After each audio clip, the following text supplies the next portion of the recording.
You know, the way we conceived both movies was never as two movies. It was, yes, two movie structures, but one story. And so it was never about, hey, how do we make this movie different from the first movie? It was just the natural evolution of the story. It is, we're coming down on the other side of this arc. On one side of the coin is, hey, here's the fairy tale. Here's what we're used to in movies. The big grand moments of being a hero and what courage it takes to be that. What we never see is what happens right after that. It's not happily ever after. And it's not tragedy either. It's a consistency. Okay, you have to show up again. And this time when you show up, you're not gonna have any friends. And this time you show up, not everyone's gonna have the courage that you had. And this time when you show up, the home that you're defending may not be the thing that you thought you were defending at all. We had to create a new song for that. And credit to Winnie and Dana who adapted this. This is pretty darn different from Wicked, the second act of Wicked. And they had to find these moments to speak to where we are now.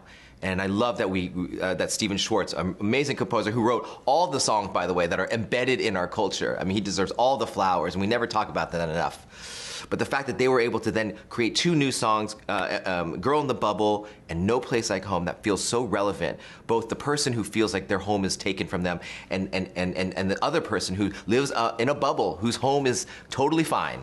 What happens when you hear the things outside your bubble, and when are you ready to pop it and actually engage with it? And not just act good, performatively, but be good.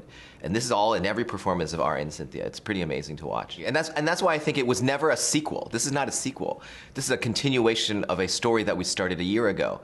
And this is a two movie, 1 year cinematic experience is how I like to see it. So there was no trying to like, hey, how do we make it? What I did realize in movie 2 when we're cutting it in January of this year was, oh, the audience is with us. So we have a lot more freedom. Let's go deeper. Let's push it further. And that allowed us, this movie, to really stretch further than even the first movie could architecturally. So we just went there. The most magical thing about Glinda is that she is kind of balancing this lightness and this darkness quietly the whole time. And I think definitely in the second film, it gets to come to the forefront a lot more. But in the first film, her light can't exist without her darkness just underneath the surface. Her insecurities, her desperate need to have external validation, people liking her. It all has to come from somewhere. And so I spent a lot of time thinking about her childhood and, you know, beliefs that were projected onto her and that she sort of clung to for her whole life. And yeah, that kind of propelled her to create this facade, this bubble of privilege around her, that we slowly get to see pop as this literally pop. Yeah, it takes place. But that's the thing that I love most about her and about this second film, is getting to watch her do that shadow work in real time as a response to all of these different heartbreaks that happened for her in this second film. Yeah. So it was a beautiful privilege and experience to be able to work with her. I love and respect her so much as a scene partner, as a human being. She's just extraordinary. And also, I think it's so unique and interesting. The second film, they're both experiencing a really similar loneliness that shows up in entirely different ways, of course, you know?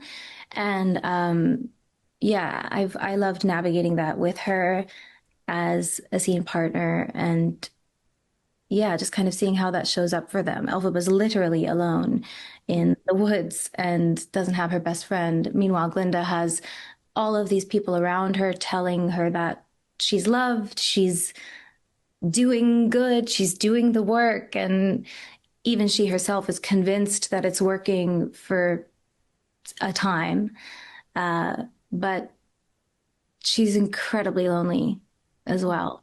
So yeah, that was a beautiful thing to kind of share in this second film. Yeah. I think that the way the music is used for Elphaba is they're sort of like microscopes into what she's feeling on the inside. And so I actually used the measure of the music and the lyrical content to help to vacillate all of the emotions she's feeling all the way through. And then I try and channel all of that beyond the music, beyond the words, and then into the music as well. I feel like she speaks kind of two languages, the ones that the words that she says just to say when she can speak, and then there's another thing that happens when she opens her mouth to express, which comes out as music. I've always felt, and I've said this before, but I've always felt odd, different.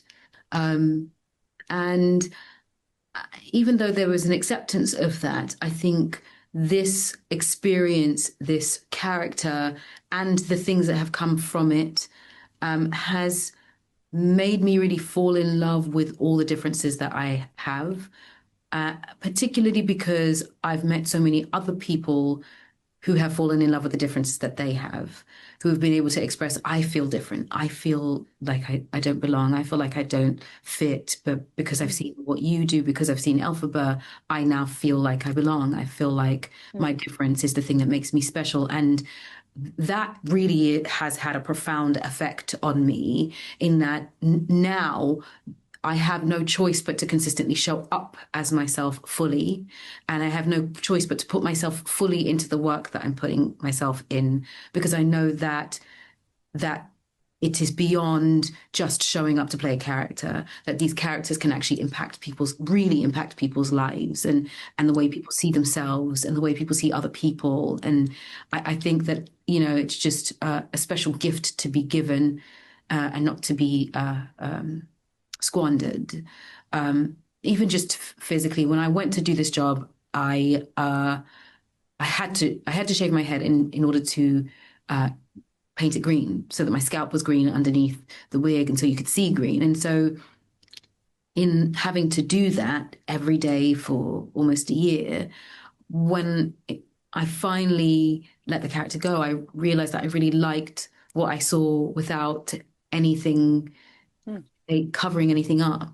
I liked the fact that I was completely fully exposed, that you can see everything, and I stuck with it. And so just doing this thing that I would have done a million times over for this job now has sort of changed the way even I see beauty, and I think has maybe shifted the way that other people have seen beauty. That really is in the eye of the beholder. Yeah.